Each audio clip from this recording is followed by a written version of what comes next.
안녕하십니까. 이 악의 문제에 대하여 좀 생각을 해보겠습니다. 이 악이라는 것은요, 해로운 것이고, 고통을 주는 것이고, 열등한 것이고, 그렇습니다. 인간 삶에서 또 사회를 구성함에 있어서, 국가도 말할 것 없이 사람이 있는 곳에 이 악의 문제가 이제 항상 대두가 되고요. 문제가 되고 또 그렇습니다. 또 우리 자신도 들여다보면 그 악한 요소를 가지고 있어서 이거에 밖으로 발현돼 가지고 사고를 내고 그렇습니다.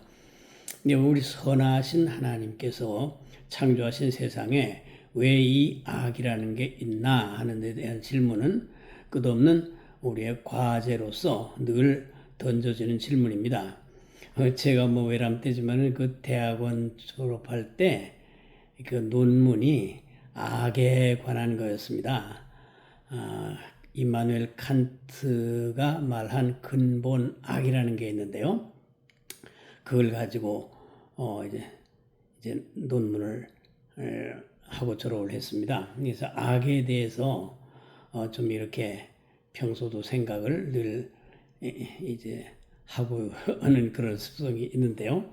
오늘은 그 임마누엘 칸트가 아닌 어거스틴 그리고 이제 에크하르트, 야곱 베메, 헤겔 이 정도 사람들이 악을 어떻게 생각했나 하는 것을 조금 우리가 스쳐보겠습니다. 이제 첫째 이 아우구스티누스, 라틴 발음은 아우구스티누스고 영어로는 어거스틴이라고 합니다.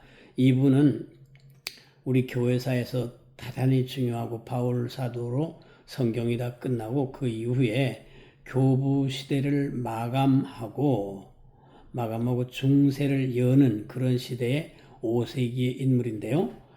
이 천주교를 만드는데 좀 이렇게 토대를 제공한 그런 측면이 있어서 그런 부분은 좀 그렇습니다만은 이 사상가로서의 어거스틴은요, 우리 교회 2000년 역사에서 탑의 자리에 있었다라고 봐야 할 정도입니다. 그래서 지금도 우리 천주교도 그렇고 우리 프로테스탄트 교회도 그렇고 이론에 있어서 어거스틴에게 이제 빚을 지고 있다고 봐야 되고 우리가 사고의 그 어떤 양식이랄까 우리 소스를 어거스틴에게서 많이 우리가 얻게 되는 것입니다. 이 어거스틴은요, 이 플라톤주의 그 중에도 신플라톤주의에 많은 영향을 받았습니다. 발쿠크의 자서전도 보면은 많이 그런 게 나오는데요. 이 어거스틴이 악에 대한 이해는요, 악은 실체가 아니다. 선의 결핍일 뿐이다. 즉 존재해야 할 질서나 선이 결핍된 현상이 바로 악이다. 하나님은 모든 것을 이제 선하게 창조하셨는데 이 악은 하나님이 창조한 실체가 아니고 타락한 의지, 인간의 의지가 선에서 멀어진 상태, 이것이 이제 악이라고 합니다. 인간이 타락한 이 의지가 악을 만든다는 것이죠. 그래서 있지 않아야 할 곳에 있음, 이런 것들이 악에 속합니다. 그리고 이 자유의지가, 인간이 타락한 이 자유의지가 하나님을 떠날 때 존재의 질서가 무너지고 악이 발생한다. 이렇게 봤습니다. 그래서 이 하나님은 악을 허용하긴 하셨지만 악의 원인은 아니다. 인간의 책임이라는 겁니다. 인간이 악을 행해도 그걸 내버리시고 허용은 하시지만은 그 악의 원인자는 아니다. 그래서 이제 우리 인간이 타락한 자유의지가 악을 만들어내는 것인데 그러나 그 악은 실체가 아니고 선이 결핍된 것일 뿐이고 이제 악은 실체가 아니므로 하나님의 선하신 질서로 점점 회복돼 가서 이제 악이 이제 제거될 것이다라는 그런 희망을 가지고 이 악 문제를 얘기하고 있습니다. 그는 어디까지 신앙의 사람이기 때문에요. 그 악의 책임을 인간에게 돌리면서 하나님의 영광을 훼손하지 않도록 그렇게 조심하는데 하나님이 그 악을 허용은 하시지만 원인자는 아니시고 어디까지 인간이 타락한 결과로 자유의지를 악용하고 잘못 사용하는 데서 이 악이 발생한다라고 봤고 이 악은 실체가 없으며 이제 바로 그것이 선으로 다 극복되어 나갈 것 이것을 갖다가 말씀하고 있습니다. 두 번째 이 마이스터 에카르트 지난 시간에들도 했습니다만은 마이스터 에카르트는 이제 14세기 사람인데 교회 역사상 최고의 신비 신학자라고 알려집니다. 전 시간에도 증거했듯이 스웨덴부르크가 신비가 안 돼요. 신비가 안 돼. 이는 이제 그 영계 출입을 하면서 영적 체험을 많이 해가지고 글들을 많이 남겼는데 그것은 성경에서 수용할 수 없는 그런 부분이 지난 시간에 말씀드렸듯이 있어서 교회의 정통적인 자리에는 들어오지 못하고 있습니다.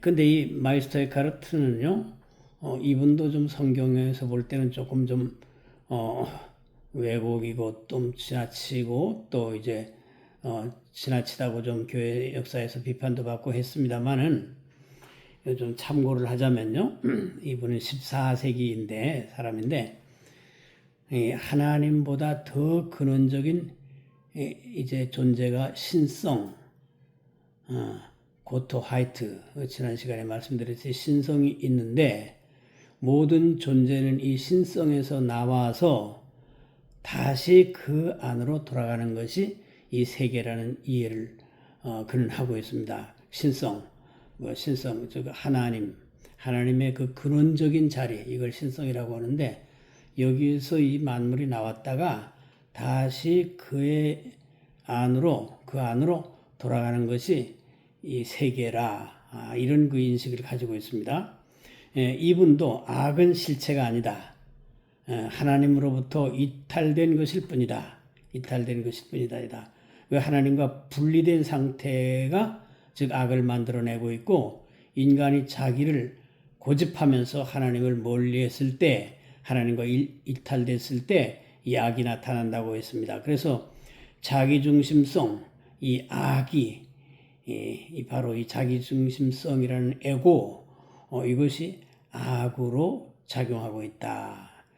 그는요 지난 시간에 말씀드렸듯이 인간 영혼 안에 하나님의 신성, 그 신성의 자취가 흔적이 있다고 봐요.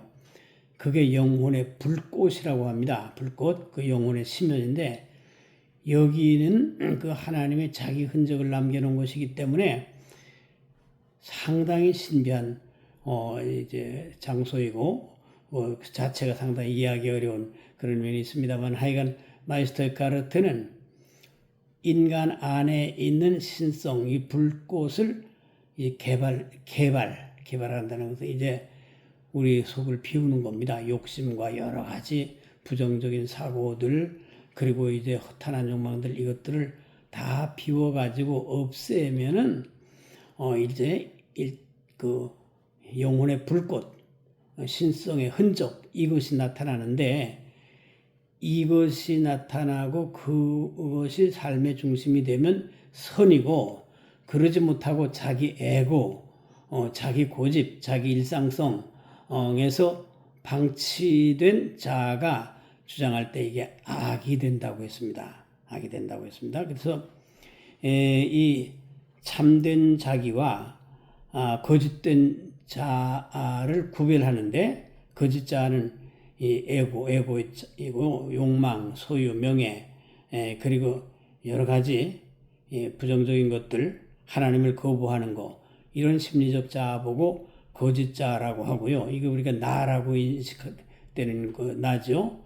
근데 이 에카르트에 의해서 참된 나는 뭐냐? 참된 자기는 영혼, 아까 말씀드렸듯이 영혼의 근원에 불꽃이 일어나 가지고 여기서 하나님과 하나 되는 이 삶이 참된 자기라는 거야. 참된 자기라는 겁니다. 이때는 악이 나타나지 않아. 근데 이 영혼의 불꽃이 이제 나타나지 않고 우리가 일상적인 에고, 자기 중심으로 살 때 이게 악이 된다는 거예요. 영혼의 근원은 바로 그 불꽃인데 이것이 하나님과 하나라는 거예요. 이 에카르트는요, 창세전에 사람의 영혼이 하나님 안에 포함되어 있었다고 봅니다. 내포되어 있었다고 봅니다. 물론 하나님은 아니야. 하나님은 아니고 피조물인데도 불구하고 창세 이전에, 창조 이전에 하나님만 계실 때 하나님 안에 영혼들이 내포되어 있었다고 봅니다. 신비한 얘기죠. 그래서 이 인간은 누구나 다 영혼의 불꽃, 즉 이제 하나님의 신성의 흔적이 있는데 이걸 묻어버리고 거짓된 자아가 이걸 묻어버리고 살면 그냥 악인데 우리가 속을 다 비우고 정결하게 해가지고 크린하게 만들어서 여기에 이 영혼의 불꽃이 이제 삶의 중심이 되게 되면 내 참 나라는 거예요. 참 자기라는 거예요. 참된 자기고 이것이 그에게는 구원인 것입니다. 구원인 것이에요. 그래서 영혼의 근원은 불꽃과 하나이다. 악은 거짓 자아가 참된 자아에서 이제 떨어져 나가 하나님으로부터 분리된 상태이고 불꽃 즉 영혼의 근원에 있는 불꽃과 합하지 못하고 분리돼서 나가 떨어져서 이제 혼자 살 때에 이것이 악이 된다는 겁니다. 그래서 인간의 근원은 바로 이 영혼 안에 있는 불꽃인데 이것을 잃어버렸을 때 이것이 발량되지 아니할 때 우리의 이 거짓된 자아가 메인으로 살 때 이것이 악을 수반하게 되고 그 자체가 악이라는 겁니다. 그래서 그 악은 존재 왜곡이고요. 이제 하나님은 가장 우리 영혼의 깊은 곳에 계신데 이걸 우리가 무시하고 그냥 마구 살면서 행할 때 이것이 악으로 나타난다는 겁니다. 하나님이 내 안에 계신다는 것을 모를 때에 하나님의 참된 이제 그 영혼의 불꽃 거기가 참된 나인데 그것과 분리되고 이탈돼 가지고 살 때에 악이 된다는 겁니다. 이제 하나님은 우리 속을 비워서 영혼의 불꽃이 일어나게 하시려고 우리에게 고통을 주신다는 겁니다. 우리에게 고통은 악으로 다가오는데 이것이 바로 우리 영혼을 정화시켜서 하나님의 불꽃이 일어나서 우리의 참된 자아가 이제 맨이 되도록 하기 위하여 고통을 허락하신다는 겁니다. 이제 이 에카르트는 신비가이기 때문에요. 모든 존재는 하나님 안에 하나다 라고 합니다. 하나님 안에 있는 모든 존재는 하나님 안에 하나다.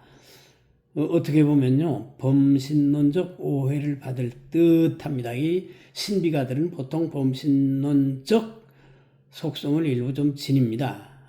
그런 점을 우리가 참고로 알고 이제 있으면 되겠습니다. 그래서 이제 이 모든 존재가 하나님 안에 하나가 된 상태로 있으면서 이 하나님에게서 나왔다가 다시 하나님의 신성 그곳으로 돌아가는 것이 이 세계라는 것이고 하나님이 인간 영혼을 창조하실 때 영혼 안에 당신의 흔적을 남겨놨는데 그 영혼의 불꽃인데 이걸 묵살해버리고 거짓자로서 우리가 살게 되면은 이게 악을 만들어내고 이제 영혼의 불꽃이 일어나서 하나님과 일치된 상태, 연결된 상태, 이제 동행하는 상태가 돼서 거짓자를 이기게 되면 이게 선이라는 겁니다. 선이 만들어진다는 겁니다. 이것이 마이스터 에카르트의 생각인데 우리 성경신앙에서는요, 지난 시간에 증거했습니다마는 우리 인간 안에 어떤 신적인 걸 개발한다든지 그래가지고 하나님을 만난다 아닙니다. 그건 이제 갈바르트도 부정했고 칼빈에게 대해서는 더욱 그렇다고 지난 시간에 말씀드렸습니다.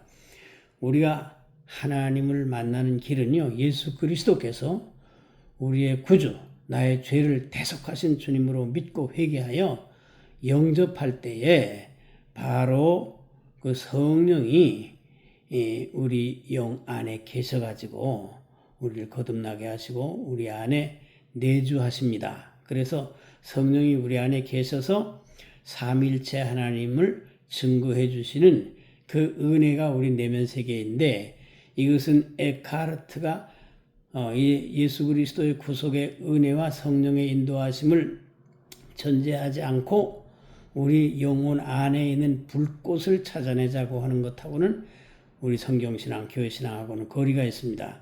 그래서 이제 에카르트도 비판을 받고 그랬었습니다. 우리가 하나님을 만나는 장소는 우리의 영혼인데 반드시 예수 그리스도를 나의 죄를 위하여 죽으시고 부활하신 주님으로 영접해서 회개하고 거듭났을 때 성령을 모시게 됩니다. 성령이 거듭나게 하시고 우리 안에 내주하세요. 그럼 우리가 하나님을 만나는 장소가 성령을 모신 나의 속사람 영혼이 하나님의 성전이고 그곳에서 우리가 하나님과 대화하고 천국을 이제 부분적이나마 경험하고 영생을 확신하고 이제 천국을 향해서 나가게 되는 것입니다. 이런 점에서 에카르트의 그 신비주의가 우리가 참고는 하지만 어거스틴의 생각하고도 다르고 또 성경신앙하고 일치할 수 없는 이런 부분이 있다. 이런 것을 우리가 이제 참고를 하면서 그냥 우리 성경신앙에 충실하는 데 필요한 참고 자료로 삼는 것입니다. 그 다음에 야곱 베메를 지난 시간에도 말씀드렸습니다. 이 사람은 17세기의 사람인데요. 이제 제도권 공부를 안 한 사람인데 구두 수선공을 하면서 골똘히 사색을 해가지고 아주 특별한 주장을 했습니다. 이 사람은 루터교 교인이었고 신비체험가인데 이 특별한 주장이 뭐냐? 하나님 안에 어둠의 요소가 있다. 악의 요소가 있다. 부정적 요소가 있다. 그것을 이제 하나님 이전의 근원인 운그룬트, 지난 시간에 말씀드렸듯이 운그룬트 안에 이제 그 운그룬트에서 하나님의 작용이 나온다고 봅니다. 운그룬트는 하나님과 동일하다고 볼 수도 있고 좀 구분해서 생각할 수도 있는데 하여간 하나님 되게 하시는 근원이야 이게 운그룬트가. 이것도 성경상으로는 좀 용납이 안 되는 건데 우리가 참고를 하는 겁니다. 삼위일체 하나님 완전하시고 거룩하시고 절대이시고 자존자이신데 그 이전에 어떤 원인적 차원이 있어가지고 거기로부터 이제 이 활동이 나온다라고 하는 것은 우리 성경에서 용납하기 어렵습니다만 참고만 이렇게 하는 겁니다. 왜냐하면 성경이 특별 계신데 비하여 인간 정신, 영혼도 이거 하나님이 만드신 것이기 때문에 우리가 그걸 일반 은총이라고 하거든요. 그걸 계시라는 말을 그대 안 쓰지만은 성경이 특별 계시고 예수 그리스도가 특별 계시고 성령이 특별 계신데 이제 자연 안에 있는 이 인간들의 정신, 영혼도 하나님이 창조하신 것이기 때문에 거기도 하나님의 계시의 흔적들이 있단 말입니다. 그렇기 때문에 완전한 계시는 아니고 계시라고 할 수 없는 인간 정신 안에 부과된 어떤 능력을 가지고 하나님을 탐구하려고 하고 뭐 여러 가지 진리를 탐구하려고 하는 것들인데, 이건 성경이 제일 이제 교과서라면 이 세계와 인간 삶은 이 자연 환경까지 포함해서 두 번째에 하나님의 자연적 은총 안에 있는 계시적 흔적들이라고 보면 되겠습니다. 그런 점에서 우리가 이 에카르트나 야곱 뱀에도 성경하고 딱 일치하지는 않지만은 우리가 좀 참고를 해서, 인간의 어떤 정신에서 나오는 일종의 지식들이기 때문에 우리가 참고를 해보는 겁니다. 그래서요, 우리가 이 야곱 뱀에는 하나님 안에 빛과 어둠이 공존한다는 거예요. 선과 악이 공존한다는 거예요. 하나님 이전에 소위 운그룬트라는 신성, 에카르트가 신성이라고 했고, 이 야곱뱀에는 운그룬트라고, 무근거라고 했던, 거기에서 이미 어둠과 빛이 공존하고 선과 악이 공존하고, 그래서 이 악은 하나님이, 즉 신성에서가 하나님이 이렇게 현현하고 발현하고 활동하실 때에 필수적으로 선과 악이 거기 수반되게 된다, 따라오게 된다.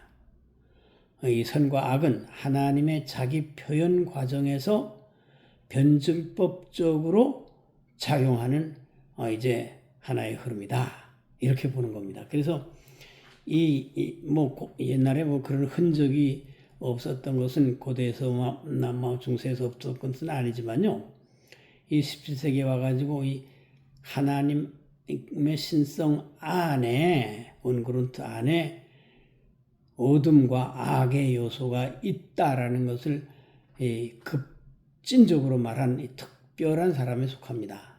이 사람의 사상은 어떻게 보면 대담하고 용감하다고도 볼 수 있는데요, 이와 간에 과격하고 특별한 주장입니다.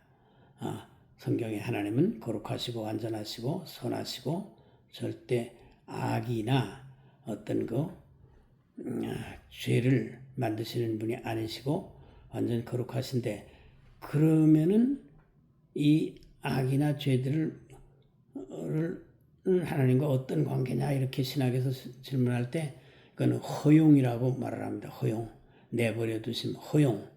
하나님이 이걸 만드신 건 아닌데, 악을 만드신 건 아닌데, 인간이 자기 죄로 인하여 악을 만들어내는 악을 허용하시고 내버리시는 것으로 이제 설명을 합니다. 신학적인 설명이죠. 그래서 이 야곱 뱀에 의하면 하나님의 본성 안에, 즉 운그룬트 안에 어둠의 근원이 있다는 거예요. 어둠의 근원이 있어서 이 세계에 악과 어둠과 부정성이 전부 일종의 그 운그룬트, 신성, 묵은 것, 즉 하나님의 근원적인 차원에서 이게 나온다는 겁니다. 대담하고 매우 특별한 주장입니다. 그래서 어둠이 없다면 빛도 없다, 악이 없다면 선도 없다. 그래서 이 악은 신적인 자기 계시의 긴장 속에서 필연적인 역할을 하는 것이다. 즉 이 악이라는 것은 하나님의 자기 계시와 이 역사를 진행해 나가시는 데서 그런 긴장 구조 안에서 필연적으로 이제 수반되는 그 일종의 그런 역할을 하는 그런 요소이다. 그 인간의 악은 자유의 오용이지만 동시에 하나님의 드라마의 일부다. 인간의 악은 이 자유의지를 악용해서 악을 만들어내는데, 그것 또한 하나님의 이제 섭리의 구조 안에 있다는 거예요. 그러니까 이 야곱 뱀에 의하면 이 악이라는 게 인간에게 책임이 있는 게 아니야.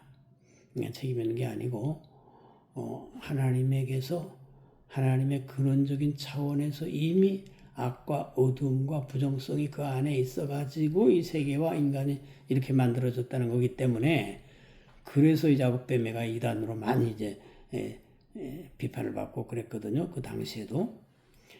그래서 그러나 이제 철학 계통에서는 신학이나 신앙적 부담이 없기 때문에 이 사람을 중요시해 가지고 이제 그 역사의 발전을 변증법적으로 이해하는 그런 이제 학문적 흐름들이 이제 생겼는데 그게 바로 전 시간에 말씀드렸듯이 프리드리히 헤겔에서 본격화됩니다. 그래서 이 뱀에게서의 악은요 필수입니다. 왜? 이 역사를 전개해 나가는데 선이 있으려면 악이 있어야 돼. 어둠이 있으면 밝음이 있어야 돼. 이것이 변증법적으로 긴장을 이루면서 세계가 진행되는 것이기 때문에 악은 결핍이 아닌 하나님 안에서의 필요한 부정성이다. 부정성이다. 그리고 이것이 변증법이라는 건 하나의 원리가 있으면 대립이 있고 그 다음에 투쟁하다가 다음에 이제 종합되는 단계로 옮겨가는 것을 말하는데 그 종합 신태제, 태제, 안티태제, 신태제 이 3단계인데 신태제 보고 아우프 헤벤이라고 합니다. 아우프 헤벤. 이제 이 사물이나 사태나 존재가 있어. 그럼 반대 대립이 있어. 이게 긴장 관계를 다가 다음 단계로 가는 게 아우프 헤벤, 즉 이제 지향인데요. 이게 신태제. 그래서 악이 여기에 안티태제에 구실을 한다는 겁니다. 신태제 정립이 있어. 그럼 반대현상. 이게 선이 있어. 그럼 악이 있어가지고 서로 긴장해. 긴장하다가 그 다음 단계로 가서 이제 그 아우프 헤벤, 즉 이제 지양, 신태제, 종합의 단계를 이루고 이렇게 역사가 발전해 나간다는 겁니다. 이걸 해결이 받아가지고 자기 역사 철학으로 이제 만들어냈습니다. 그래서 이 악과 어둠이 하나님의 신성 안에 있다라고 대담하게 말한 이제 최초의 사람이라고 봐야 되겠습니다. 하나님 안에 어둠이 있다. 라고 이제 하게 되는데 아까 말씀드렸듯이 그럼 인간의 이제 개별적 책임이 없게 되는데 그래서 이 신비가들에게는요 그걸 모호하고 개체에 대한 자기 삶의 책임성이 모호해지는 그런 게 해결에게도 있고 야곱뱀에게도 있습니다. 그래서 물론 야곱뱀에는요 그런 이 마이스터 에카르트보다 더 신앙에 가깝긴 해요. 더 가깝긴 한데 역시 또 신비가다 보니까 이런 뭐 조금 이제 성경상으로 볼 때 결핍된 요소를 아울러 가지고 있습니다만 여하간에 이분이 하나님 신성 안에 어둠이 있다. 악이 존재한다. 그 결과 이 세상에 사람의 악이라든지 어둠이라든지 이 세계가 다 이렇게 양면을 가지고 투쟁하면서 살고 있다. 이렇게 이제 설명이 되니까 특별한 분으로 이제 철학에서 취급을 받죠. 근데 우리가 그걸 왜 거칠 수밖에 좀 스쳐볼 수밖에 없냐면 이분들이 다 교회 신앙 안에서 그걸 근본으로 하고 지금 이런 뭐 에카르트도 그렇고 다 이제 야곱뱀에도 그렇고 이제 뭐 교회 신앙의 바탕 안에서 지금 자기 사색 스페큘레이션을 이제 전개한 거거든요. 그 다음에 이제 그 야곱 뱀매를 이어받은 해겔을 좀 보겠습니다. 여러 번 증거해서 해겔에 대해서는 많이 좀 들으셨겠습니다만은 야곱 뱀매와 에카르트의 영향을 받았습니다. 이 해겔은 19세기의 사람이고요. 우리와 거의 멀지 않은 시대 사람입니다.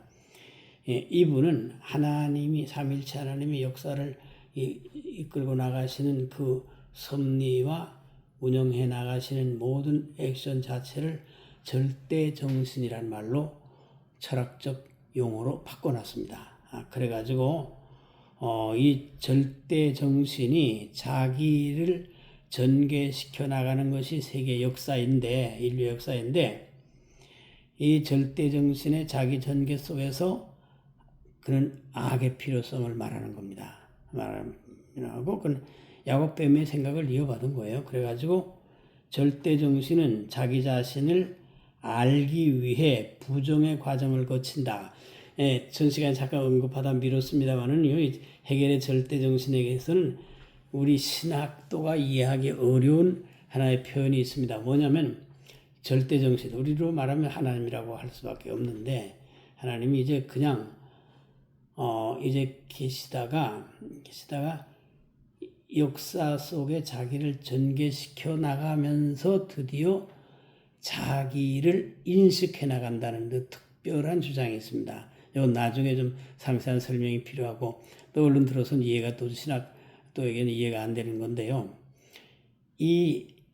이렇게 절대 정신이 자기를 전개시켜 나가는데 반드시 전개시켜 나가는 방식이 변증법이라는 게 정반합.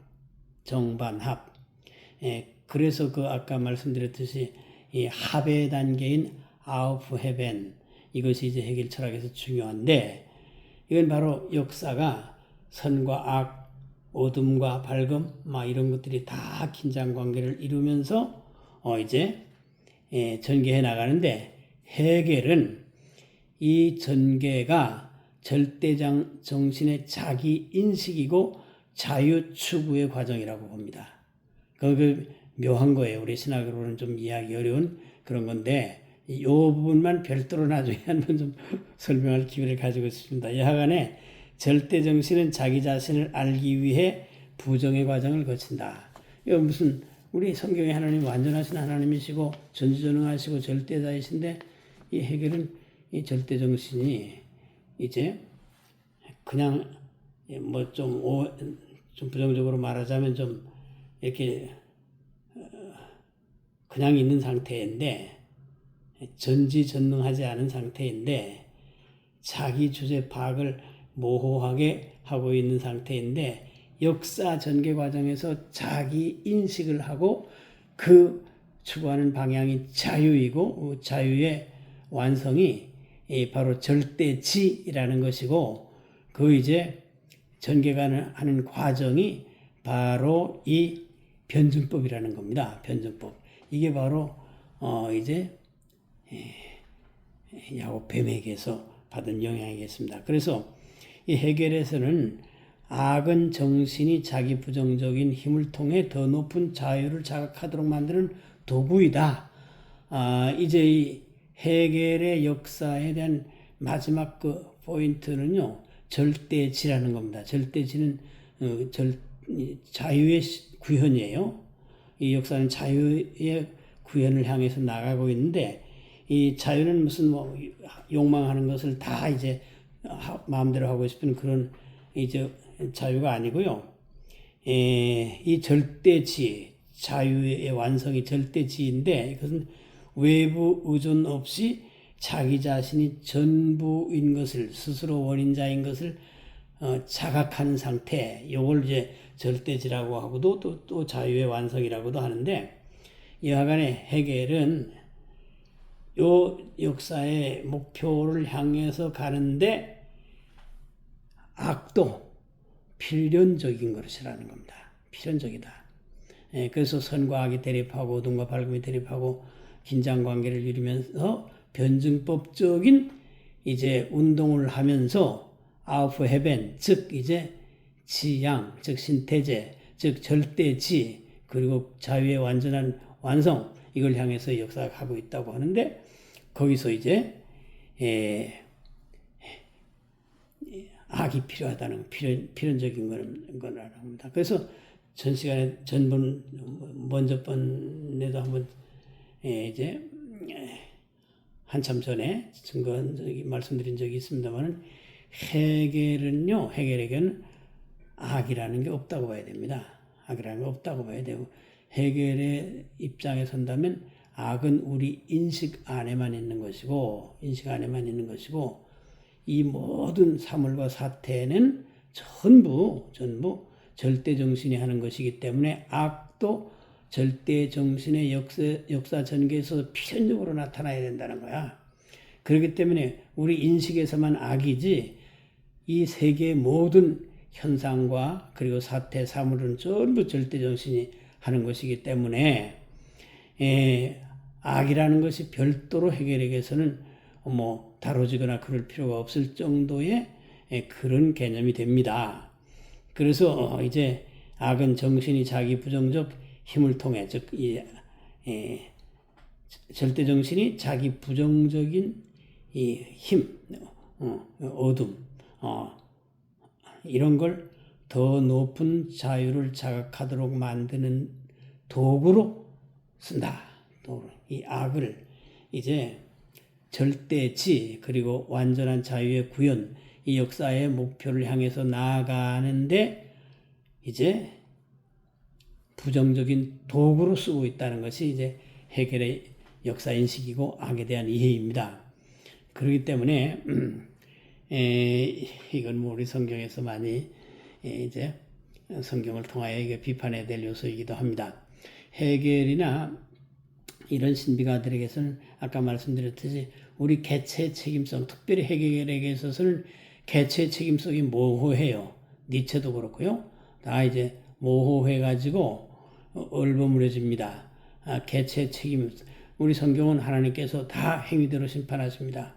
행위대로 심판하시고 성경의 구원은 철저히 이제 예수 그리스도의 대속의 은혜로 우리가 구원받고 우리가 하나님을 만나는 장소는 우리의 영혼인데 성령이 우리 안에 계셔서 삼위일체 하나님의 성전돼 주심으로 인하여 우리가 하나님을 만나고 이제 믿고 고백하고 천국을 향하여 가는 것이지 신비가들처럼 말이죠. 이게 우리 영혼 안에 있는 걸 뭘 개발해 가지고 거기 영혼에 불꽃이 있다느니며 거기서 하나님과 일치를 이룬다느니 이 절대 정신이 이 악을 도구로 해 가지고 다 이제 아웃 헤벤 즉 지양 신태제 절대지 자유의 완성 이걸 향해서 간다느니 이것은 이제 철학자들의 이제 생각이고 사변입니다. 사변이기 때문에 우리가 이런 사람들이 다 역사에 영향을 미치기 때문에 우리 신앙과 관계돼 가지고 이런 사유, 스페큘레이션을 하기 때문에 우리가 이제 거칠 수밖에 없고 참고로 이렇게 이제 지내보는 것입니다. 그래서 우리 안티다운 TV가요 매우 어떤 때는 이렇게 사람들이 볼 때 불필요해 보이고 하루에 어려운 걸 건드리나 해 보이지만요. 이건 저희 개인적인 특성과 호기심에서 나오는 거라고 봐야겠습니다. 아까도 말씀드렸지만 제가 이제 대학원 졸업 때 논문이 이제 칸트의 근본 악에 관한 거였습니다. 오늘은 칸트의 악 문제를 다루지 않았습니다만은 그래서 우리가 이 신앙생활을 하는데 악이 선하신 하나님이 창조하신 세상에 왜 이렇게 악이 있나? 왜 이렇게 고통이 있나? 왜 이렇게 죄가 관영한가? 왜 이렇게 재앙이 자연재해가 많은가? 이런 거를 이제 의문할 수밖에 없는데 그래서 우리 서양 역사는 기독교 역사 아닙니까? 2000년이 다 기독교 역사예요. 그렇기 때문에 그 기독교 역사를 배경으로 한 철학자들이나 신학자들이 이런 악의 문제를 어떻게 이해했나라는 것을 우리가 참고로 스쳐보는 겁니다. 아까도 말씀드렸듯이 성경이 절대 하나님의 계시이고 예수 그리스도가 계시이고 성령의 계시이고 교회가 그리스도의 몸으로서 이 사실을 선포하고 하지만은 이 특별 계시만 있는 게 아니고 자연 계시, 일반 은총, 이 교회 밖, 성경 밖, 그리스도 밖의 세상도 이제 다 하나님이 창조하신 거란 말입니다. 거기에 하나님의 자기를 나타내신 흔적이 없다고 볼 수 없고 그 중에 가장 특별한 차원이 인간의 영혼입니다. 인간의 영혼이 구원받지 못하고 그리스도 밖에 있는 자라도 하나님이 창조하신 영혼이기 때문에 하나님을 더듬어 찾고 또 종교를 만들어내고 여러 가지 철학도 만들어내고 하거든요. 그렇기 때문에 우리가 특별 계시를 근본으로 해서 우리의 이제 지적 자산으로 삼고 거기에 올인하되 우리가 몸담고 살고 있는 이 세계와 인간 사회 그리고 자연 현상에 대해서 이제 우리의 지식의 범위를 좀 넓혀보고 또 거기 참고도 하고 그럴 수밖에 없는 현실입니다. 그러다 보니까 우리 인간 사회, 특히 신앙에 있어서 가장 이해하기 어려운 문제인 이제 악의 문제에 대해서 어떻게 우리 앞선 세대 사람들은 이해를 했었나 하는 것을 좀 참고를 했고요. 이 성경에서 악의 문제를, 악과 고통의 문제를 가장 적나라하게 다루는 것은 이제 그 욥기입니다. 욥기에 대해서 하나님이 그럼 악이나 이 고통에 대해서 1+1은 2다 하고 무슨 합리적 과학적 설명을 해줍니까? 넌 모른다 그러지 않았습니까? 지구를 만들 때 네가 옆에서 구경했나? 한마디 보탠 거 있나? 하고 인간의 한계성을 딱 지적하십니다. 그렇기 때문에 우리는요. 깊도다 하나님의 지혜와 지식에 풍부하며 그의 판단은 측량치 못할 것이요 그의 길은 찾지 못할 것이로다. 이는 만물이 주에게서 나오고 주로 말미암고 주에게로 돌아갑니다. 영광이 주에게 세세 있을지로다. 아멘. 우리가 만물이 주의 것인 것을 알고 우리가 신앙생활을 하면서 이런 난 문제들을 그냥 외면만 할 수 없기 때문에 우리 앞선 세대들이 어떤 생각을 했었나라는 것을 참고하면서 우리의 지적인 정보력을 좀 더 넓히고 우리 참고하면서 하나님 말씀에 견고히 서서 예수는 나의 힘이요 내 생명 대신 우리의 전부는 그리스도 안에 있음입니다. 그리스도의 흘리신 피와 찢기신 살이 우리의 영혼의 힘입니다.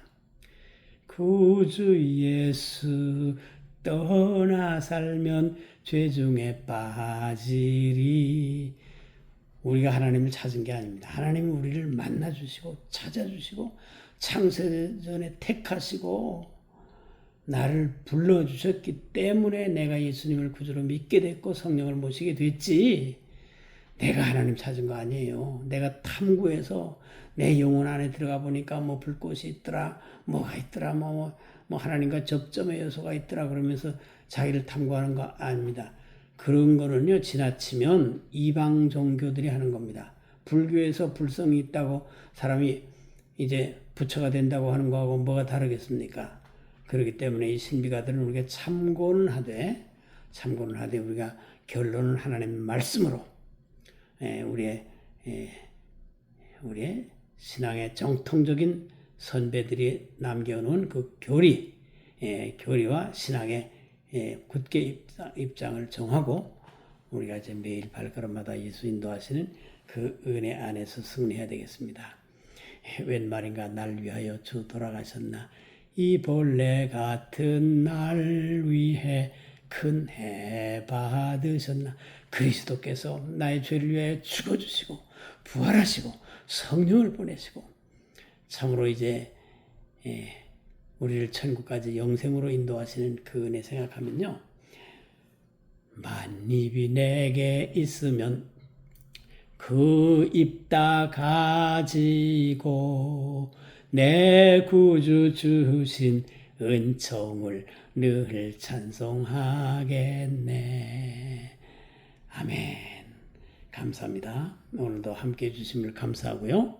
믿음에 굳게 서서 승리하는 우리 모두가 되시기를 간절히 바라겠습니다. 감사합니다.